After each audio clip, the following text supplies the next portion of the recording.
Salut mes délis, j'espère que vous allez bien et même si vous n'allez pas bien, dites-vous que vous allez bien. Vous allez bien.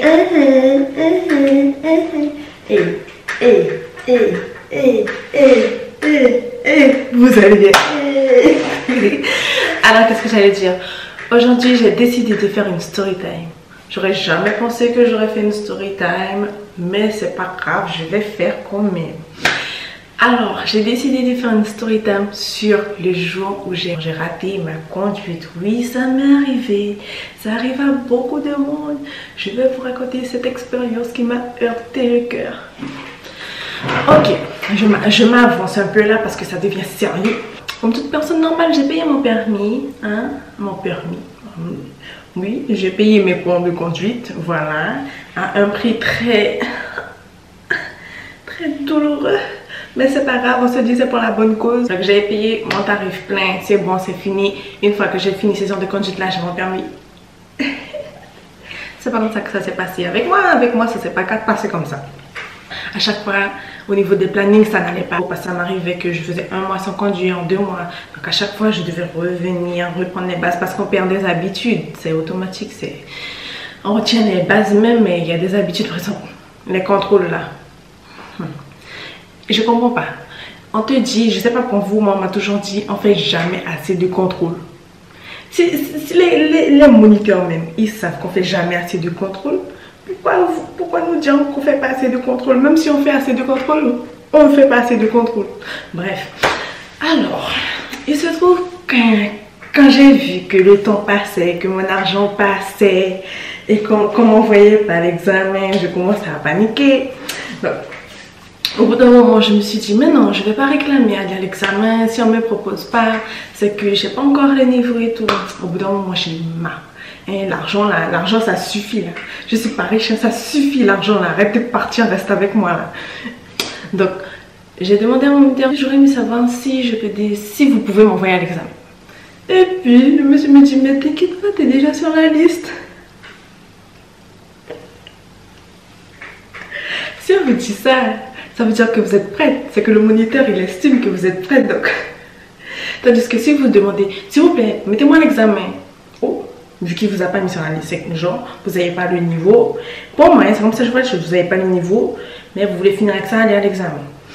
Mais si c'est le moniteur qui met directement dans la liste, ça veut dire que bon, il estime que vous avez le niveau, que vous pouvez l'avoir. Donc du coup, j'étais contente. Je vais voir ma mère. Je voulais demander, mais je suis déjà sur la liste. J'étais trop contente. Mon examen, ma date d'examen, c'était le jour de ma rentrée. Donc déjà, le jour d'une rentrée normale, on est stressé. On est d'accord, peu importe la rentrée, on est stressé. Je devais rentrer dans une école que je ne connaissais pas, je connaissais rien du tout, je connaissais personne. Je débarquais d'une filière pour aller dans une autre filière qui n'avait rien à voir, j'étais stressée. Et en plus de ça, j'avais mon examen de conduite. Ok, on se calme. Je ne sais pas si c'est comme ça partout, mais chez moi, là, d'où je viens, là, il y avait un inspecteur, pas un moniteur, un inspecteur de la mort. Tout le monde le fuyait. J'ai toujours entendu parler de ce moniteur là, mais je voulais pas savoir c'était qui. Tant que j'ai pas mon permis, je vais pas savoir c'est qui, je vais pas voir sa tête, rien. Comme ça, si je l'ai pour l'examen, je vais pas me dire oh mon dieu c'est lui, oh c'est bon je l'ai plus. Non, je sais pas c'est qui. Je connais le nom, mais pas le visage, pas la tête, c'est bon, je vais pas savoir. Ok. Le jour de l'examen, je suis arrivée, je priais pour passer la première. On se dit toujours ça pour les examens. Faut que je passe la première. Comme ça, s'il y a mieux que moi, genre s'il y a mieux que moi, ils vont pas comparer avec ceux qui sont mieux que moi et tout. Ok. Eh ben non, ça s'est pas passé comme ça. Je suis passée la dernière. Mais on m'avait pas dit que je passais la dernière, donc j'attendais. Bon là, vous allez essayer d'imaginer la situation dans votre tête, d'accord? Ok. Donc, Meka, elle arrive sur le lieu de l'examen. Déjà, elle stresse comme pas possible. On va imaginer les différents niveaux de stress par la diarrhée, d'accord? C'est pas très classe, mais c'est comme ça que vous allez bien comprendre. Le premier niveau, c'est quand vous avez mal au ventre. Vous sentez que ça commence à tourner et tout. Donc ça, c'est quand j'étais en train d'attendre. J'attends et tout, donc mon ventre tourne. Et ça, c'est vrai, hein? C'est vrai. Oh, j'ai stressé tellement. Je faisais que faire des allers-retours aux toilettes. Je mouille mon visage. Je croyais que je voulais faire la grosse commission, mais non, c'était juste le stress. Je respire, j'essaie de gérer ma respiration. Il y avait des personnes là, des messieurs qui étaient dans le local où est-ce qu'il y a des toilettes. Je croyais même qu'ils devaient rigoler de ma tête, mais c'est pas grave, j'étais dans mon stress. J'attends. Je vois les gens passent, on m'appelle pas. Et puis, j'essaye de regarder c'est qui. Je bouche mes oreilles. J'essaie même pas d'écouter ce que les gens disent, ce qui viennent de passer, je bouche mes oreilles. Déjà, je suis en train de stresser. Vous voulez que j'aille écouter les commentaires de ceux qui sont passés? Non. Non. J'attends, mon ventre tourne. Et au bout d'un moment, c'est bon, c'est moi. On y va. Meka va. Et encore, elle va où là? Elle va devant la voiture pour attendre de rentrer. Mais ça, je savais pas. Je savais pas qu'il fallait attendre devant la voiture. Pour moi, c'était comme les cours de conduite, c'est-à-dire, une fois que l'élève sort, toi tu rentres. Donc quand l'élève sort, moi je rentre. Je vois le monsieur, il est assis, il me dit, je vous ai pas dit de rentrer.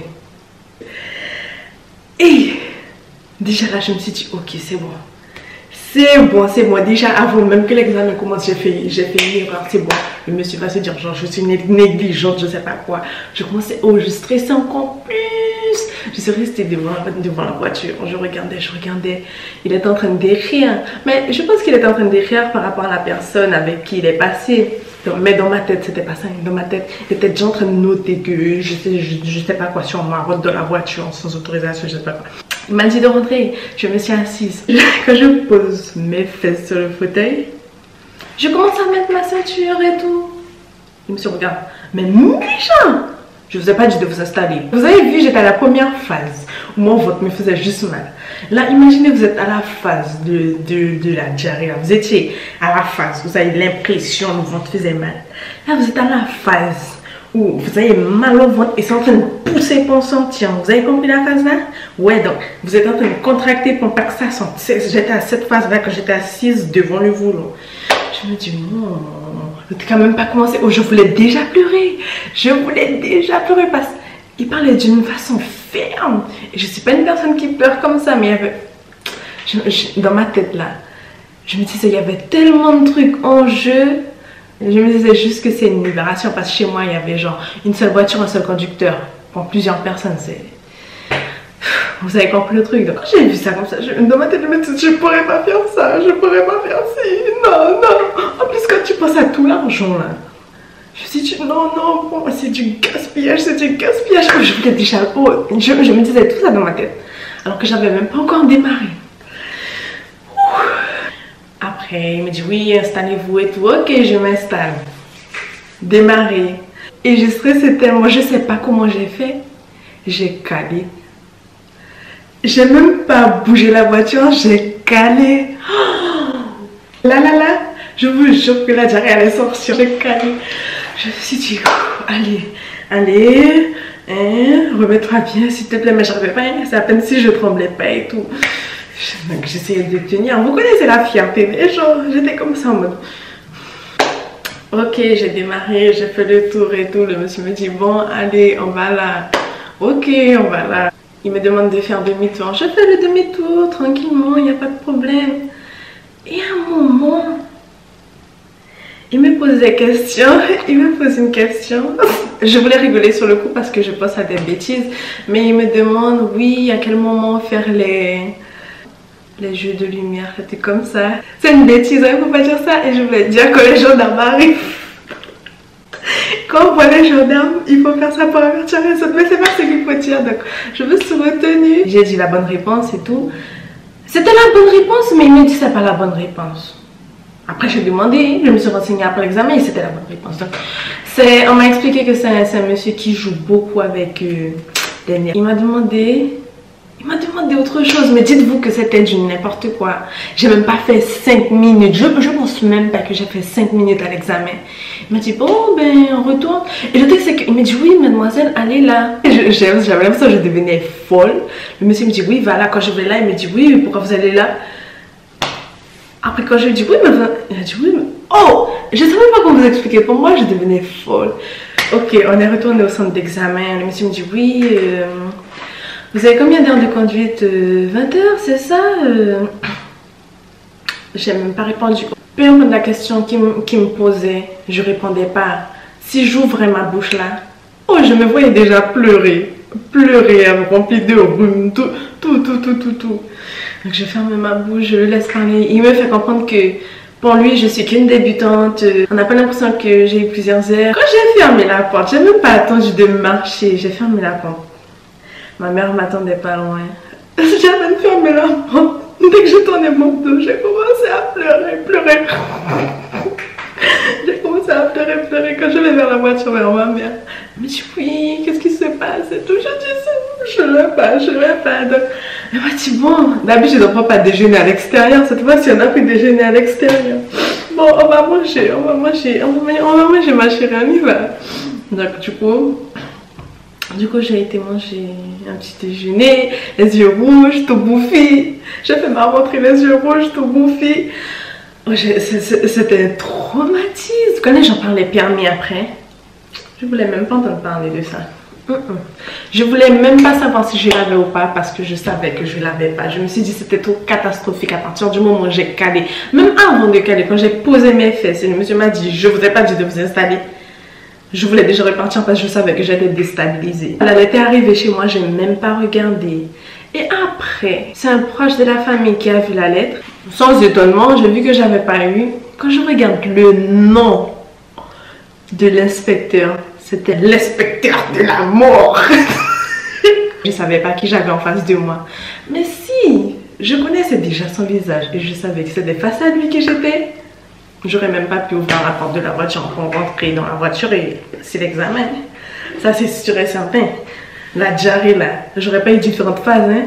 Avant de rentrer dans la voiture, elle serait déjà sortie la diarrhée. Ah ouais.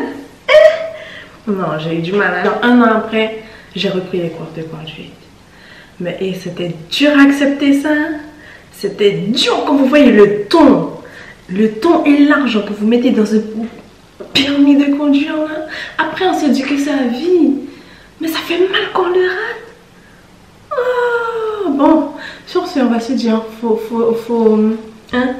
être fort, faut continuer malgré les échecs. Ok, je vais peut-être raconter une story time pour vous dire si j'ai eu entre temps ou pas. Hein. Allez, j'espère que vous avez aimé cette vidéo. Cliquez sur le bouton likez. Je crois que vous avez compris que c'est la même chose. Abonnez-vous, appuyez sur la petite cloche et à la prochaine vidéo.